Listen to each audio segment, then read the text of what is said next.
My wife's family treated me like a nobody until I became wealthy. They tried to erase the prenup, so one move I made left them silent and powerless.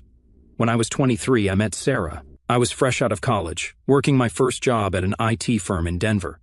Sarah was finishing her teaching degree at the time, and we met at a mutual friend's barbecue. She had this way of making everyone laugh and feel comfortable. I'll be honest, I was hooked pretty much from day one. Sarah came from a well-off family. Her dad owned a few auto dealerships and her mom ran a boutique in Boulder. They weren't mega rich, but they had the kind of money that made life easier. My family was solidly middle class. My dad was an electrician, my mom a nurse, and they raised me and my two brothers in a small but cozy house. We were never hungry, but things like vacations or new clothes were rare. Anyway, Sarah and I hit it off quickly. We started dating, and within a year I knew she was the one. I proposed at a park where we used to hang out on lazy Sundays, and she said yes. Everything seemed perfect. Well, almost perfect. Her parents, especially her dad, weren't thrilled about me from the start. They made it clear they didn't think I was good enough for Sarah. It wasn't outright hostility, more like subtle comments that reminded me of my place. Stuff like, "So, Matt, what's your 5-year plan?" Or, "Sarah's used to a certain lifestyle." I ignored it because I loved Sarah, and she stood by me. When we started planning the wedding, her parents dropped the prenup bomb.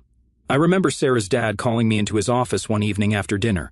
He had this serious look on his face, like he was about to give me life-altering advice. Instead, he handed me a thick stack of papers and said, "This is just a formality, Matt. It's to protect Sarah's future. I'm sure you understand." I didn't understand, and I didn't like it either. I felt insulted. Why did they assume I was going to take advantage of their daughter? I was barely making $40,000 a year at that IT job, but I had plans, big ones. I wanted to prove myself, not just to them but to Sarah and myself. Still, I didn't want to cause problems, so I took the papers home and read through them with a mix of anger and confusion. The prenup basically stated that if Sarah and I ever divorced, I'd walk away with nothing but what I'd earned myself. None of her family's money, none of the assets she might inherit, nothing. It was all about protecting her, not us. I hated every line of it. I brought it up to Sarah, hoping she'd back me up. Instead, she said, "Matt, it's not a big deal. It's just paperwork. It doesn't change how I feel about you." She was calm, but I could tell she felt stuck between me and her family. I didn't want to put her in that position, so I swallowed my pride and signed it.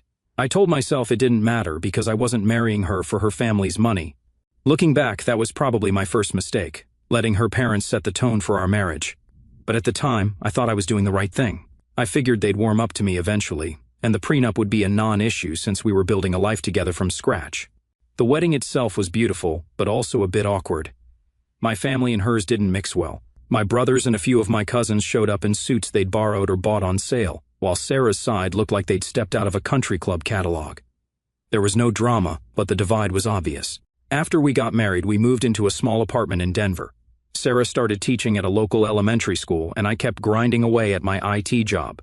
Those first few years were tough but rewarding. We budgeted carefully, cooked most meals at home, and saved every penny we could.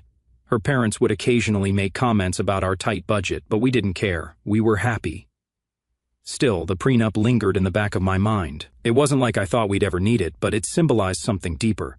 It felt like her family didn't trust me, even after I'd married Sarah and started building a life with her. Every time her dad made a sarcastic remark about my job or our financial situation, it stung. I worked harder because of it. I wanted to prove them wrong.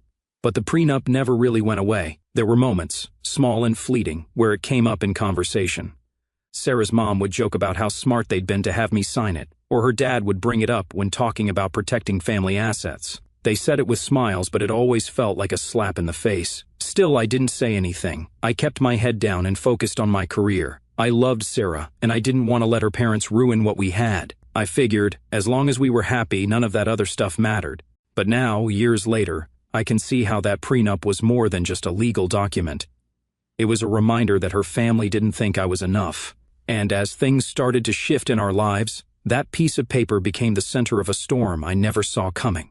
After a few years of grinding it out in my IT job, things started to change, but not overnight. It was more like little victories stacking up until they became something bigger. I was 27 when I got my first big break, but getting there wasn't as smooth as I would have liked. Back then, I was still working at the IT firm in Denver. The pay wasn't bad at the time, but it wasn't great either. I had been at the company for about 4 years, and I felt like I'd hit a wall. My role was stable, but it didn't challenge me, and there wasn't much room for growth. I knew if I wanted to make real progress, I'd have to take a risk. One of my coworkers, Jason, had started talking about this side hustle he'd gotten into, freelance coding for startups. At first I thought it sounded sketchy, like he was going to burn out juggling 2 jobs. But then he showed me his paycheck for 1 month of freelance work, and my jaw hit the floor. The guy was making double what we earned at our full-time gig. That got me thinking. I had always been good at web development and problem solving.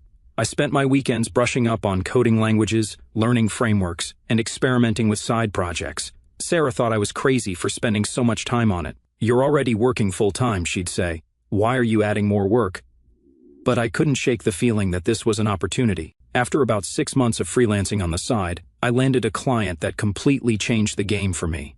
They were a small tech startup looking for someone to build their entire back-end system. The pay was more than I'd ever made in a single project, but they also had stock options they offered as part of the deal. At first, I wasn't sure if the stock options were worth much, but something about the company's vision clicked with me, so I took the gamble. For the next year, I worked like a maniac. I was still at my day job, putting in 40 hours a week, but I spent every free moment working on this startup project. Weekends, late nights, you name it. Sarah wasn't thrilled about it. She supported me, but I could tell she was frustrated that I wasn't as present as I used to be.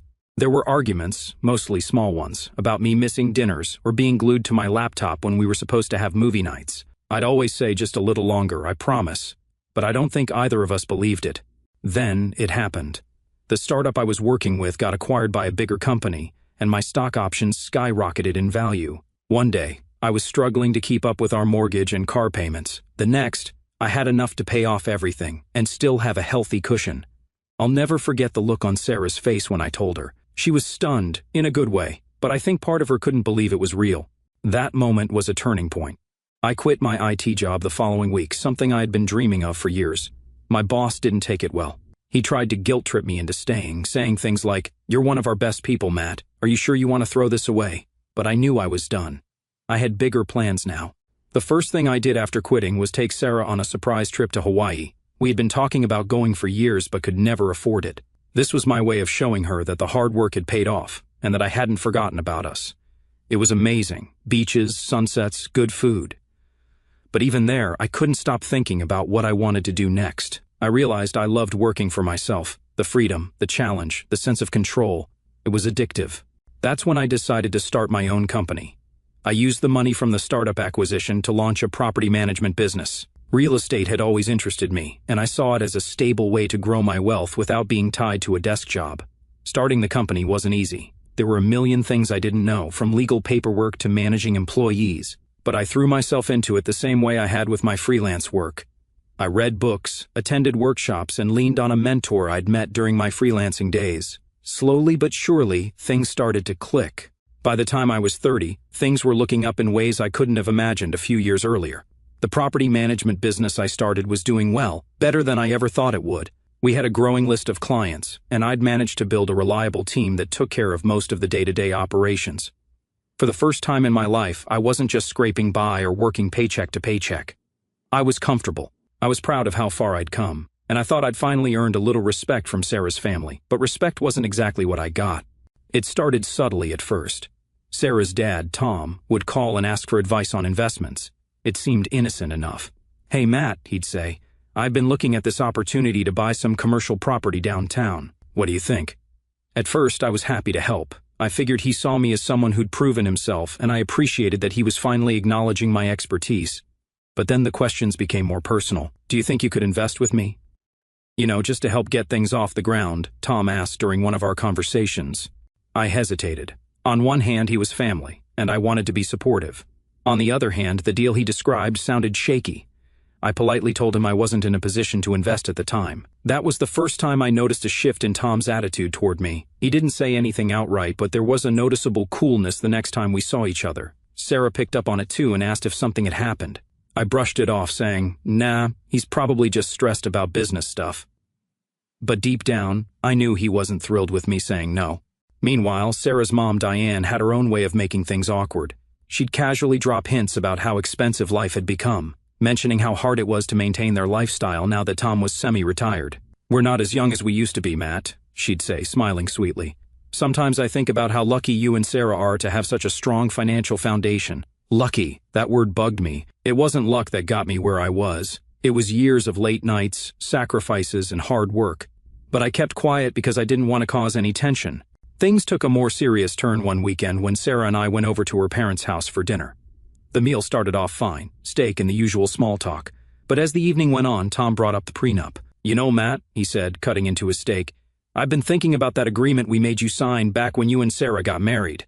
I froze. I hadn't thought about the prenup in years. To me, it was just a formality we'd done to appease them, something that didn't matter anymore. I figured we were past all that. "What about it?" I asked cautiously. "Well, don't you think it's a little outdated now? I mean, look at how successful you've become. You've built a great life for my daughter, and I respect that. But it seems unnecessary to keep that document in place now, doesn't it?" I glanced at Sarah, who was suddenly very interested in her mashed potatoes. It was clear she knew this was coming. "I don't know, Tom," I said, trying to keep my tone neutral. "It hasn't really been an issue for us." "Why change something that's been working fine?" Diane chimed in. "It's just that things are different now, Matt. When you got married, we were trying to protect Sarah's future. But now that you're doing so well, it feels like the prenup doesn't make sense anymore. Your family, after all." There it was, that word, family. It was their way of making it sound like I was the one being unreasonable if I didn't agree with them. I looked at Sarah again, hoping she'd step in and back me up, but she stayed quiet. That silence was what annoyed me the most. "Honestly, I don't see a reason to get rid of it," I said finally. "It's not like it's affecting our day-to-day lives. If anything, it's just a piece of paper that's sitting in a drawer somewhere." Tom's smile tightened, and Diane gave Sarah a look as if to say, "Can you talk some sense into him?" But no one pushed the issue further that night. On the drive home, I brought it up with Sarah. "Why didn't you say anything back there?" I asked. She sighed, looking out the window. "Because I don't want to be stuck in the middle, Matt. You know how my parents are. They just want what's best for me." "And what about what's best for us?" I countered. "This is our marriage, not theirs. The prenup hasn't been a problem for us, so why are they so focused on it now?" She didn't have a good answer. Instead, she just said, "Talk to them, okay? Don't stress about it." But I did stress about it. A lot. Over the next few weeks, the pressure didn't let up. Tom and Diane kept finding ways to bring up the prenup, always framing it as just a conversation. Sarah started to get more defensive about it, saying things like, "You have nothing to lose by canceling it." That's when I started to feel like I was fighting a battle on two fronts, one against her parents and one against Sarah herself. I loved her, but it was hard not to feel like she wasn't fully on my side. The breaking point came when Diane called me one afternoon while I was at the office. She started with small talk but quickly pivoted to the prenup again. "Matt, I really think you should consider how this looks," she said. "Keeping that document in place makes it seem like you don't trust Sarah, and that's not fair to her. I'd had enough." "With all due respect, Diane," I said, "this isn't your decision to make. Sarah and I are fine with how things are." There was a pause, and then she said something I'll never forget. "Well, if you're so determined to keep it, I guess we'll just have to see how Sarah feels about that in the long run." It wasn't outright threatening, but it sure felt like a warning. I hung up the phone, furious. That night, I told Sarah what her mom had said. She didn't seem surprised. Instead, she said, "They're just worried about me, Matt. They don't mean any harm." That's when I realized this wasn't just about the prenup. It was about control. Her parents had always had a say in her life, and now they were trying to extend that control to me. Update 1 now. Hey everyone, it's Matt again. First off, I really appreciate the advice and support I've gotten so far. Honestly, it's been a reality check. Writing about this has made me see things more clearly, and hearing from people who've been in similar situations helps. So here's what's been happening. Things haven't improved. If anything, the pressure has ramped up. Sarah has been bringing up the prenup more and more, and I can't ignore the fact that her tone is changing. It's no longer just, "This is something we should discuss." Now it's more like, "If you trust me, you'd dissolve it." We've had a few arguments about it. The last one got heated when I told her straight up, "This isn't about trust, Sarah. It's about your parents trying to control us." She didn't like that and shot back with, "Or maybe it's about you not trusting me. What kind of husband keeps something like this in place after all these years?" That one stung. I told her, "The prenup hasn't been an issue for years, so why is it suddenly such a problem now? The only thing that's changed is that your parents see dollar signs." She called me paranoid, which seems to be her go-to argument now. At that point, I knew we needed a real conversation without distractions, so I suggested we take a trip to the cabin we used to love. It's this quiet little spot by the river, and I figured maybe we could reset and actually talk things through without her parents hanging over us like storm clouds. Sarah agreed, but her mood made it clear she wasn't thrilled about it.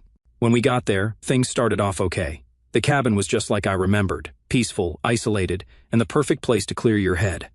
The first evening, we cooked dinner together, which felt normal for a change. But even then, there was this unspoken tension in the air. The next morning, I decided it was time to rip off the bandage. We were sitting on the dock watching the river, and I said, "Sarah, I need to know what's really going on. Is this about us, or is this about your parents?" She sighed, not even trying to hide her annoyance. "Matt, this is about us. My parents don't control how I think. I'm the one saying the prenup doesn't make sense anymore." I didn't buy it. "Come on, Sarah, let's not pretend your parents haven't been pushing this from the start. They're the ones who made me sign it, and now they're the ones trying to get rid of it. That's not a coincidence." She turned to me, her face serious. "Do you even hear yourself? You're acting like my parents are the villains here when all they want is what's best for me. Best for you? What about what's best for us?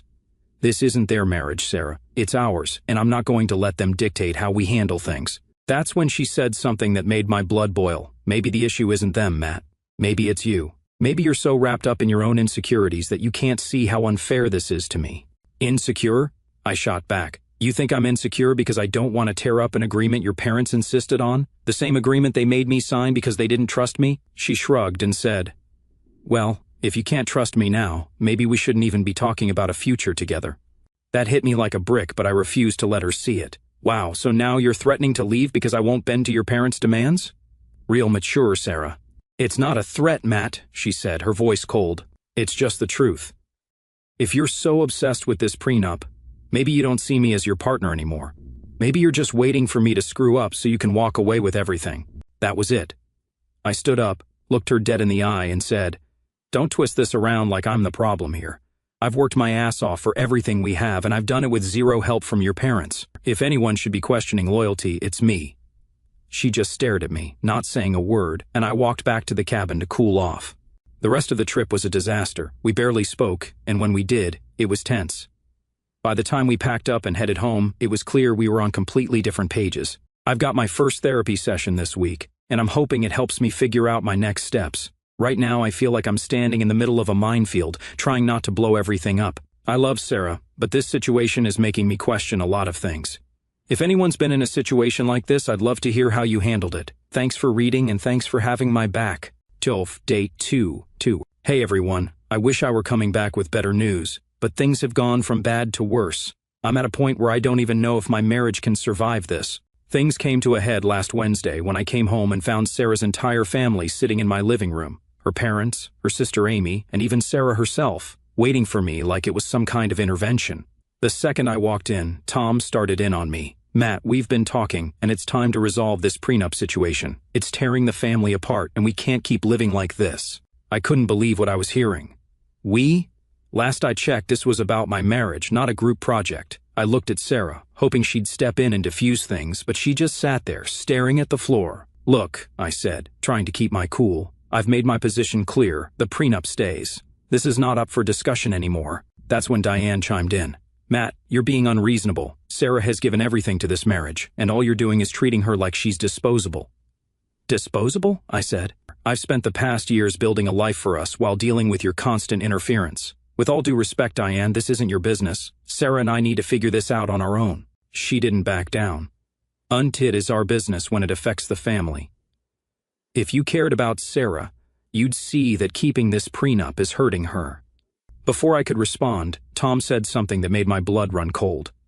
You're not the only one with options here, Matt. Sarah deserves to be protected. And if you can't see that, maybe this marriage isn't as strong as you think." It felt like a veiled threat, and I wasn't having it. "Are you seriously suggesting that my marriage is conditional on me tearing up a legal document your family insisted on? You've got some nerve, Tom." The room went silent after that. I could see Amy, Sarah's younger sister, fidgeting uncomfortably. She always seemed like the odd one out in their family, kind of shy and not as involved in the drama. I didn't think much of it at the time, but looking back, I should have known something was up. Eventually, I told everyone to leave. I wasn't going to sit there and be ganged up on in my own home. Sarah stayed behind, and we had one of the worst fights we've ever had. She accused me of being stubborn and selfish, and I told her I was done being treated like a wallet by her and her parents. Things got so heated that she stormed out and said she was going to stay at her parents' house for a few days. I didn't stop her. The next day, I got a call from Amy. I was surprised because she and I don't talk much outside of family gatherings. She sounded nervous and asked if we could meet up in person. I agreed, thinking maybe she wanted to apologize for the intervention or offer some kind of explanation. When we met at a coffee shop, Amy looked like she hadn't slept. She kept glancing over her shoulder, like she was afraid someone would see her. Finally she said, "Matt, I overheard something the other day, and I think you need to know about it." What she told me made my head spin. Apparently, Sarah and her parents had been planning something behind my back for months. Amy had overheard them talking during a family dinner when they thought she wasn't around. They were saying that the prenup has to go before Sarah can leave you, Amy said, her voice shaking. They said it's the only way she can get what she deserves. I couldn't believe what I was hearing. Leave me? Why would she want to leave? Amy hesitated, then dropped the real bombshell, because she's been seeing someone else.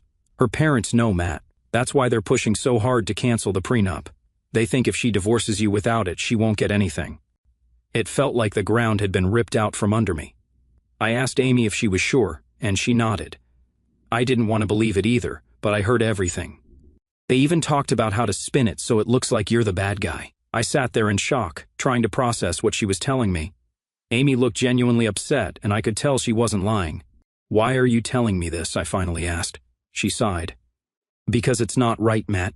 You don't deserve this. I've always thought you were a good guy, and I hate how my family is treating you. I don't want to be part of it." I thanked her for telling me and promised to keep her out of it. After she left, I just sat there for what felt like hours, replaying everything in my head. The long nights I spent working, the arguments about the prenup, Sarah's sudden change in attitude. It all made sense now. When I got home, I started going through our shared finances, looking for anything unusual. Sure enough, there were charges I didn't recognize. Restaurants, hotels, even a couple of jewelry stores. I haven't confronted Sarah yet, but I've started gathering evidence. I called my lawyer and told them everything. They advised me to stay calm and not make any rash decisions, but that's easier said than done. Right now I'm trying to figure out my next move. This feels like a betrayal on a level I never expected. I'm not sure what's going to happen next, but one thing's for sure, the prenup isn't going anywhere, and neither is my self-respect. If anyone has advice on how to handle this, I'm all ears. Thanks for sticking with me through all of this. Charting Update 3:10. Hey everyone, it's Matt back for, hopefully, the last time. This whole ordeal has been a wild mess, but I've finally made it through to the other side, and let me tell you, it feels damn good to have my life back. After finding out everything from Amy, who, by the way, is the real MVP here, I got my ducks in a row fast. My lawyer and I worked like a well-oiled machine. The evidence I had, her infidelity, the shady charges, and even her parents' involvement, made the divorce process almost laughably easy. When I finally confronted Sarah, she didn't even try to deny it. She cried, played the victim, and threw out every excuse you could imagine. "I felt so lonely while you were working all the time," she sobbed. "You cared more about your job than me, or I wasn't having it." I told her flat out, "Ace, you don't get to blame me for your choices. I was busting my ass to give us a life most people dream of, and you threw it all away." At first, she tried to argue. "Well, maybe if you'd paid more attention to me, I wouldn't have had to look elsewhere." That one hit hard, but I didn't let it show. I just said, "So you didn't have to do anything. You made a choice, and now you get to live with the consequences." The look on her face when I told her I'd already filed for divorce was priceless. She tried to act shocked, like she couldn't believe I'd go through with it. Then she shifted gears, begging me to reconsider. "We can fix this, Matt. We can go to counseling, start fresh, whatever it takes." I told her there was no fixing this. The trust was gone, and her actions spoke louder than any apology ever could. Now, let's talk about the prenup.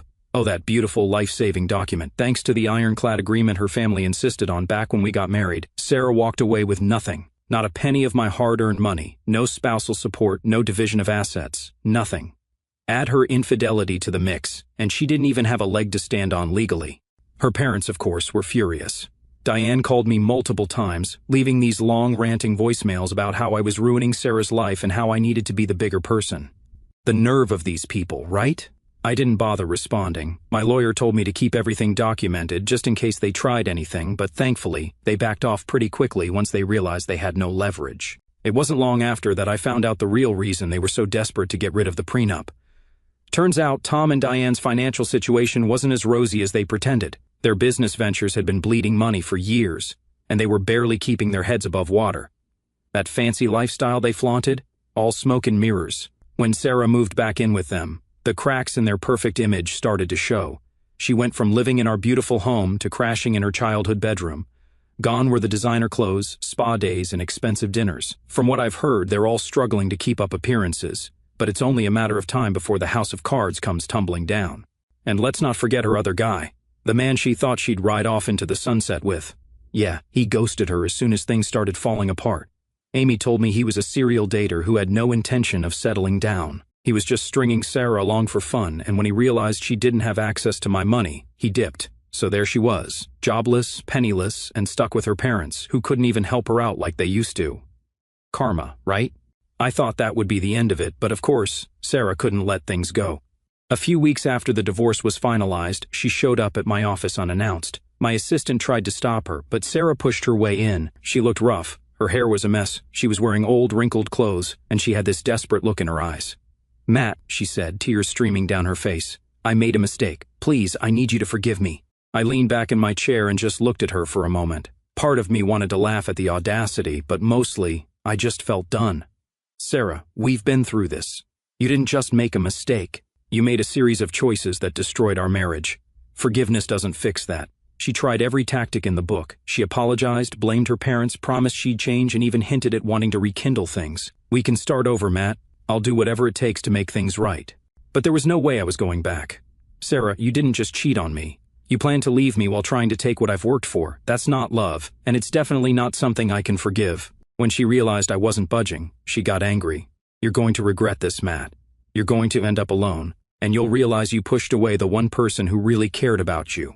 I just shook my head and said, "Sarah, you didn't care about me. You cared about the life I provided. Now you get to figure things out on your own." I called security to escort her out, and that was the last time I saw her. Since then, life has been a lot quieter. Amy and I still keep in touch. She apologized again for her family's behavior, but honestly, she didn't need to. She was the only one who had the guts to do the right thing, and I'll always be grateful for that. As for Sarah and her parents, I've heard through the grapevine that things are getting worse for them financially. Part of me feels bad for Amy because she's stuck in the middle, but for the rest of them, they made their bed, and now they get to lie in it. If there's one thing I've learned from all this, it's the importance of standing your ground. People will try to take advantage of you, manipulate you, and guilt you into doing what's best for them. But at the end of the day, you have to look out for yourself. To anyone out there dealing with toxic in-laws, a shady partner, or just feeling stuck in a situation that doesn't sit right with you, trust your gut and stand up for what's right. It's not easy, but it's worth it.